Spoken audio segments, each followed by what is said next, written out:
Life में जब भी कोई संकट आपको लगे अचानक से आया है, हम कहते हैं ना, राहु कोई भी चीज़ देता है अचानक से देता है, संकट भी अचानक से देता है। कुछ भी चीज़ अचानक नहीं होती है, इसके पीछे ऊर्जाओं का, शक्तियों का, कुदरत का बहुत गहरा पैटर्न होता है। अगर आपको वो पैटर्न समझ आ जाए, यानी किसी भी चीज़ के होने से पहले संकेत होते हैं, वो समझ में आ जाए, तो जीवन में अचानक से होने वाली दुर्घटनाओं को भी रोका जा सकता है, अचानक से होने वाले नुकसानों को भी रोका जा सकता है। आज का वीडियो बड़ा विशेष होने वाला है, क्योंकि आज के वीडियो में हम राहु के काम करने के तरीके को जानेंगे। ये बड़ी गहरी बात है, क्योंकि राहु एक ऐसी ऊर्जा है जो जब दे दे तो छप्पर फाड़ के देती है, लेकिन जब ले ले तो इंसान को कंगाल कर देती है, और ऐसा कंगाल करती है कि इंसान को सूझता ही नहीं है करे तो क्या करें, जाएं तो कहाँ जाएं। तो ये एनर्जीज किस तरह से काम करती हैं, इन एनर्जीज के कोड को डिकोड किस तरह से किया जाए, और इसके लिए हमारे जीवन में हमें कौन कौन सी चीज़ों के प्रति सतर्क रहना पड़ेगा, ये सारी जानकारी आज हम शेयर करने वाले हैं। नमस्ते, मेरा नाम है योगेश शर्मा। स्वागत है आपका happy life with Yogesh Sharma में। और दोस्तों, इस वीडियो में आगे बढ़ने से पहले एक विनम्र निवेदन कि अगर अभी तक आपने अपने इस चैनल को सब्सक्राइब नहीं किया है तो कृपया सब्सक्राइब जरूर करिएगा और बेल बटन दबाना बिल्कुल मत भूलिएगा। हैकिंग का वर्ड आपने सुना होगा, खास करके वो लोग जो इन्फॉर्मेशन टेक्नोलॉजी या कंप्यूटर में शौक रखते हैं, तो हैकर जो लोग होते हैं क्या करते हैं, किसी भी सिस्टम को हैक कर लेते हैं। अब हैकिंग क्या होती है?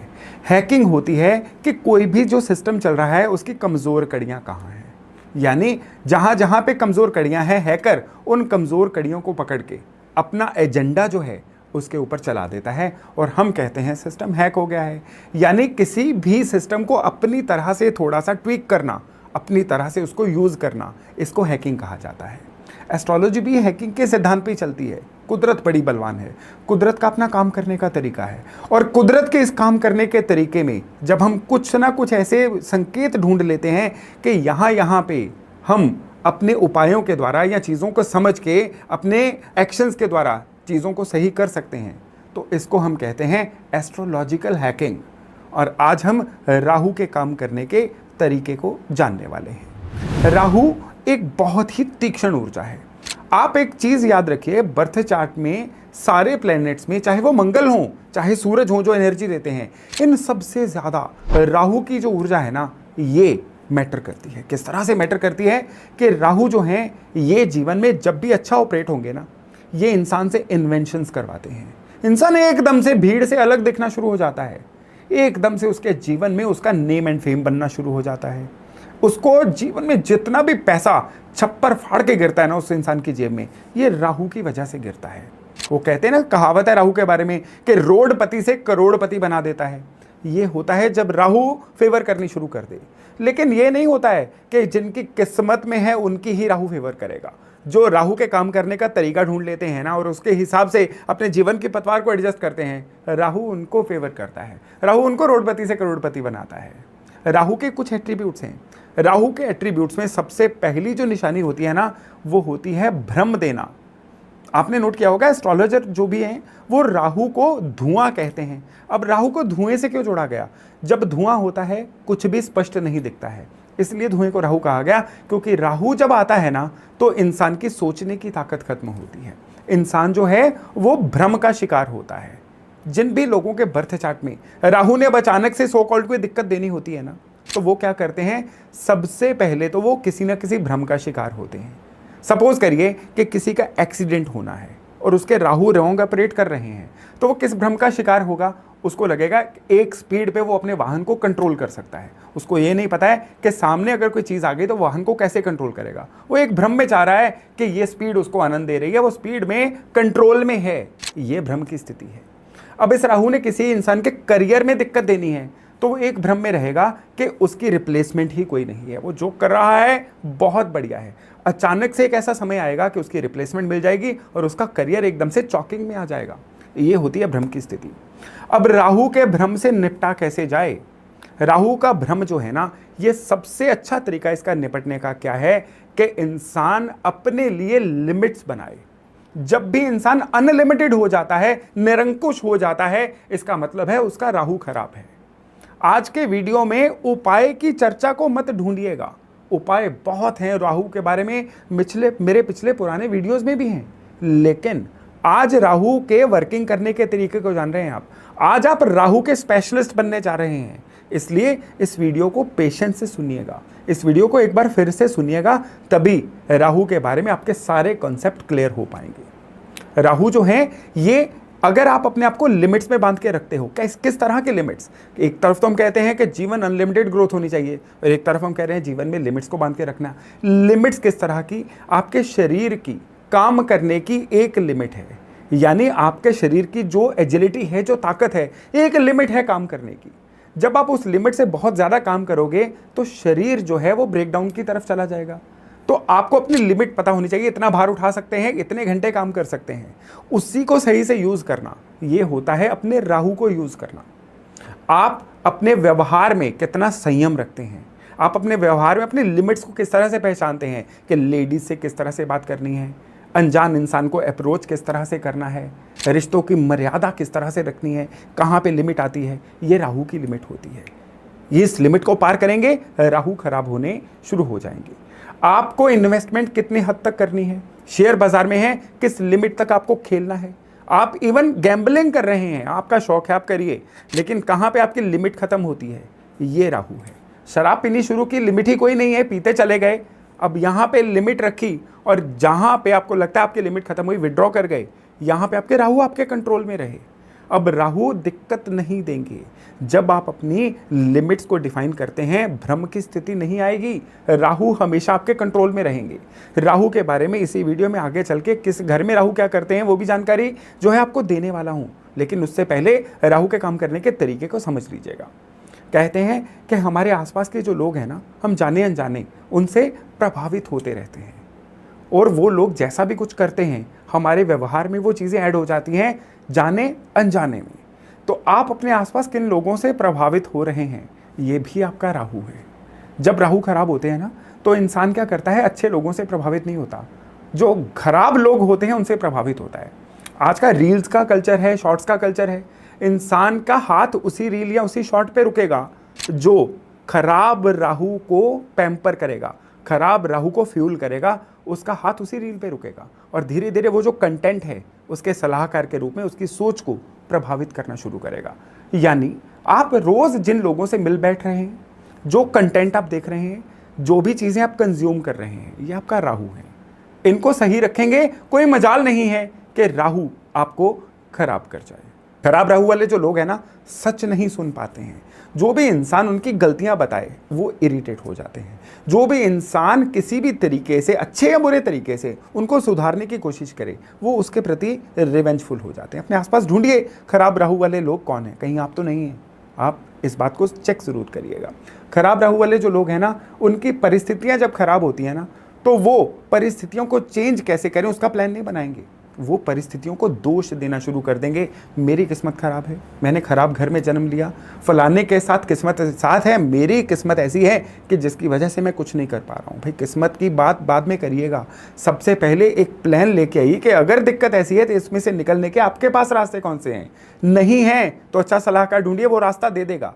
कहते हैं कोई ऐसी समस्या नहीं बनी जिसका समाधान ना हो। अगर आपके पास समाधान नहीं है ना, तो ये बात नहीं है कि वो समस्या आपके लिए नहीं है। उसका मतलब ये है कि आपको सही इंसान नहीं मिल रहा है जो आपको उसका सॉल्यूशन दे दे। ये होती है खराब राहु की निशानी। यानी आपके आसपास जो लोग हैं वो क्या आपको सलाह दे रहे हैं, आपको सॉल्यूशन दे रहे हैं, कि आपको और झंझट में डाल रहे हैं, ये आपके राहु को डिसाइड करता है। तो भ्रम, जो मेन ब्रैकेट में था ना, भ्रम की बात कर रहे थे कि भ्रम से निकलने के लिए आपको इन चीज़ों का तो ध्यान रखना ही होगा, तभी आपके राहु ठीक होंगे। राहु का एक अगला बहुत बड़ा पॉइंट है ओरिजिनलिटी। राहु आपके कुंडली में जिस भी भाव में होंगे ना, उस चीज़ के प्रति कुछ ना कुछ ओरिजिनल, कुछ ना कुछ नया, कुछ ना कुछ क्रिएटिव आपकी लाइफ में लेके आएंगे। लेकिन राहु जब खराब करना होता है ना, इंसान अपनी ओरिजिनलिटी को भूल के लोगों की ओरिजिनलिटी को अपना समझ के कॉपी करता है, और तब राहु जो है उस घर को डैमेज कर देता है। किस तरह से मैं आपको बताता हूं, लेकिन उससे पहले एक और राहु का एट्रीब्यूट जान लीजिए। राहु लेने के कारक है। राहु और केतु दो फोर्सेस हैं। केतु देने के कारक है, केतु चीज़ों को छोड़ देने के कारक है, केतु डिटैचमेंट के कारक है, वहीं सब कुछ मेरा इसके कारक राहु है। ले कैसे लूँ, ये राहु कारक हैं। जिनके राहु बहुत खराब होते हैं ना, तो वो क्या करते हैं, पहली बात तो ये है कि जिसको जितने दाम देंगे उससे कई गुना ज़्यादा उससे काम लेने की कोशिश करेंगे। जिनके राहु बड़े खराब है ना, बिना कुछ दिए सामने वाले को ऐंठने या चीज़ें लेने की कोशिश करेंगे। जिनके राहु बहुत खराब है ना, वो थोड़ा सा अपने लिए इनसिक्योर हो जाएंगे, जहां पे जो मिले उसको लपक लेने, हड़प लेने, जमा कर लेने की कोशिश करेंगे। ज्यादा चीजों को जमा कर लेना, चीजों को स्टॉक कर लेना, होर्डिंग कर लेना, ये खराब राहु की बहुत बड़ी निशानी होती है। जितनी भी अंदर की इनसिक्योरिटीज है ना, जिसकी वजह से इंसान क्या करता है कि सामने वाले का हक मार सकता है, या अपनी चीजों को, या अपने हक को लेने के लिए तो चलिए समझ आती है बात, लेकिन अपने हक को लेने के लिए किसी भी सीमा से पार चले जाना, ये खराब राहु की निशानी होती है।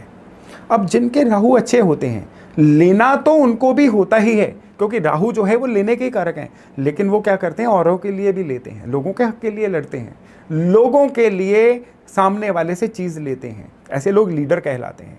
तो आपको खराब और अच्छे राहु का फर्क दिख रहा होगा। आपके आसपास कई लोग होंगे जो सिर्फ अपने लिए जो है चीजें हड़पने का काम करते हैं, और कुछ अच्छे राहु वाले होंगे जो लोगों के हक के लिए लड़ते हैं।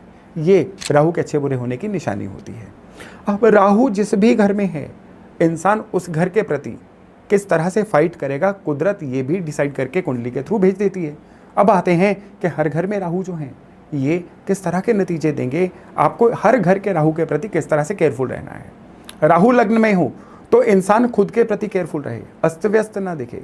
राहु लग्न में हो, हमेशा प्रेजेंटेबल रहे, अपना ध्यान रखे, तो ये राहु हमेशा अच्छे रहेंगे।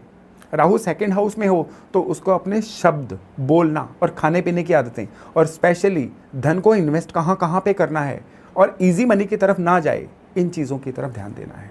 राहु तीसरे घर में हो तो उसको हमेशा ध्यान देना है अपने संबंधों के प्रति, समाज में उसके रिलेशन कैसे हैं, भाइयों बहनों से उसके रिलेशन कैसे हैं, और स्पेशली उस राहु वाले बंदे को कोई भी काम बिना डॉक्यूमेंटेशन के नहीं करना है, वो फंसेगा ही फंसेगा। राहु फोर्थ हाउस में होंगे ना, तो नॉर्मली देखा गया है बड़े अस्त व्यस्त से घर में रहते हैं ये लोग, जहाँ पे जो है पड़ा हुआ है।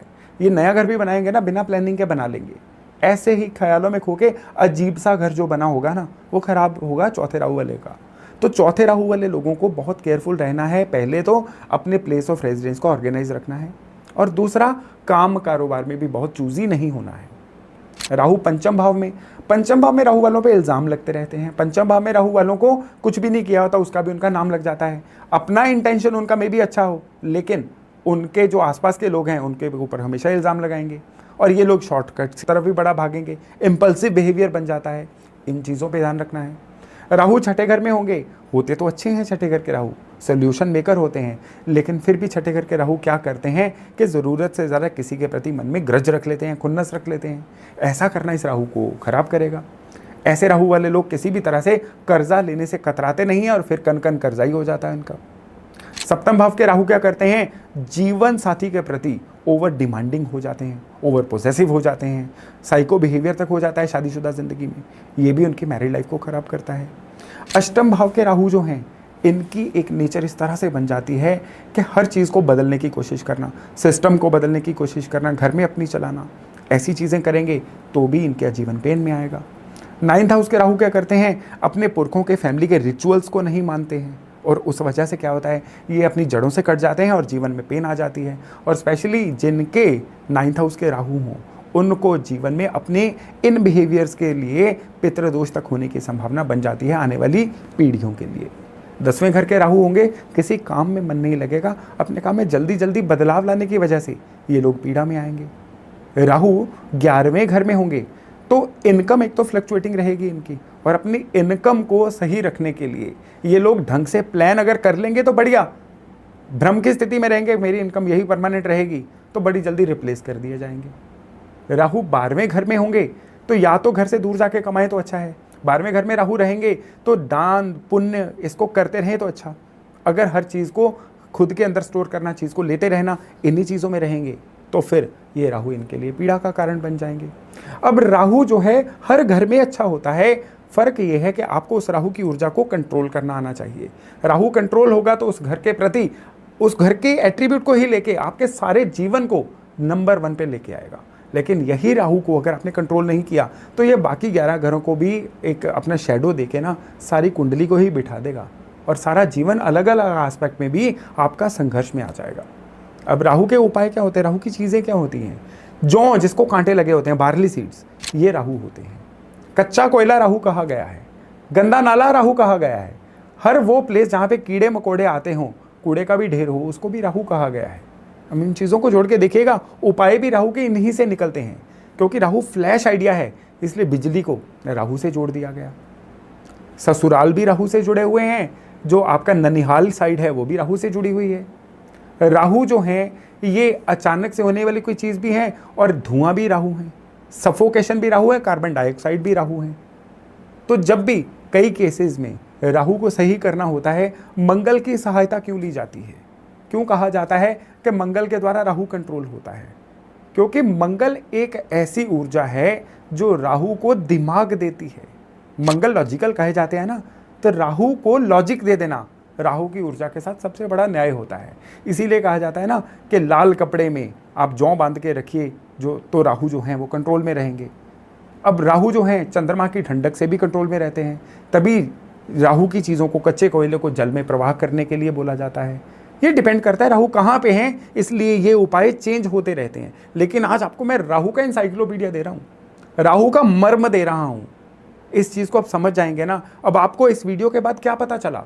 आपको ये पता चला कि जीवन में लिमिट्स अगर नहीं रखेंगे तो राहु खराब होंगे, अगर जीवन में भ्रम की स्थिति को बना के रखेंगे तो राहु खराब होंगे, किसी की तरह जीवन जीने की कोशिश करेंगे तो राहु खराब होंगे, लेना है खुद की जगह लोगों के लिए सोचेंगे तो राहु अच्छे होंगे। तो इस तरह से राहु के इस कोड को डिकोड कर लीजिए। राहु कभी भी आपको संकट में आने नहीं देंगे। कोई भी संकट चल भी रहा है ना, राहु आपको उससे भी निकाल देंगे। दोस्तों, एस्ट्रोलॉजी डिवाइन साइंस है, इसको समझना ज़रूरी है। अनफॉर्चुनेटली एस्ट्रोलॉजी को सिर्फ हमने उपायों, टोटकों से जोड़ दिया। इससे जब निकलेंगे ना, तो एस्ट्रोलॉजी आपके लिए एक सच्चा साथी बनेगी और आपके जीवन को, आपके नहीं आपके पूरे परिवार के, आपके आसपास की सराउंडिंग को भी एक नई हाइट्स पे लेके जाएगी। तो चलिए राहु की चर्चा को यहीं पे विराम देते हैं। आपको ये वीडियो कैसा लगा कमेंट्स में बताइएगा, और जिसको इसकी ज़रूरत है ना, उनसे इस वीडियो को शेयर करना भी मत भूलिएगा। चलिए बहुत जल्द मिल रहे हैं नए टॉपिक, नए विषय के साथ। अपना खूब ध्यान रखिएगा। नमस्ते।